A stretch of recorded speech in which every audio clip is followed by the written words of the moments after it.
एक विचार लो, उस विचार को अपना जीवन बना लो, उसके बारे में सोचो, उसके ही सपने देखो, उस विचार को जियो, अपने मस्तिष्क, मांसपेशियों, नसों, शरीर के हर हिस्से को उस विचार में डूब जाने दो। बाकी सभी विचार को किनारे पर रख दो। यही सफल होने का सही तरीका है। विवेकानंद जी का प्रभाव दूर दूर तक फैलता जा रहा था, चाहे वह देशी हो या फिर विदेशी। सभी कोई विवेकानंद जी से बहुत ही प्रेरित था।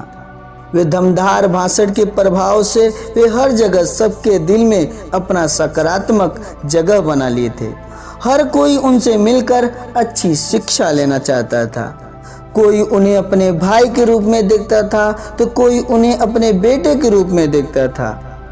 उनके विचारों को आज भी लोग अपने जीवन में अपनाकर अपने मंजिल को आसानी से प्राप्त कर लेते हैं।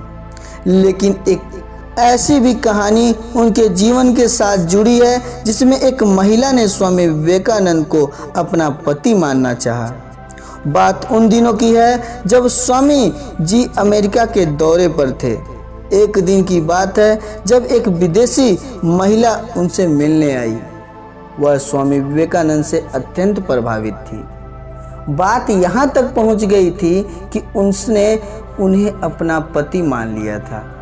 वह विवेकानंद के पास जाती है और बोलती है कि मैंने आपके बारे में जब से सुना है तब से मैं आपको अपना पति मान बैठी हूँ।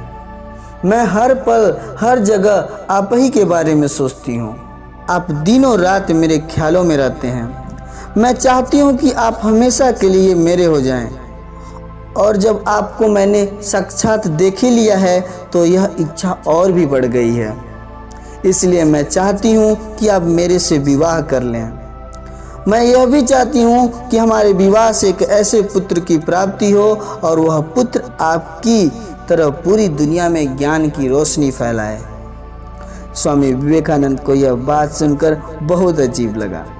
उन्होंने सोचा कि जब महिला को पता था कि वह ब्रह्मचारी हैं तो फिर उसने विवेकानंद से ऐसे सवाल क्यों किया। लेकिन थोड़े ही पल बाद विवेकानंद ने इस बात को अपने दिमाग से निकाल दिया। इसके बाद विवेकानंद ने बड़ी ही विनम्रता के साथ उस महिला से कहा, माना कि आप मुझसे अत्यंत प्रभावित हैं, लेकिन मैं आपको एक बात कहना चाहता हूँ। यह बात तो आपको भी पता होगा कि बहन, मैं एक ब्रह्मचारी हूँ। ब्रह्मचारी कभी शादी नहीं करते हैं, लेकिन मैं आपको यहाँ से निराश होकर लौटने नहीं दूंगा।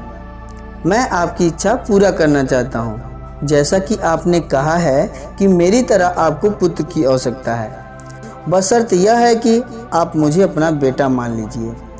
इस बात से आपका मान भी रह जाएगा और मेरा ब्रह्मचर्य भी नहीं टूटेगा। यह बात सुनते ही वह महिला विवेकानंद के पैरों में गिर गई और अपनी गलती के लिए क्षमा मांगी। मैंने आपके बारे में कितना गलत सोच लिया।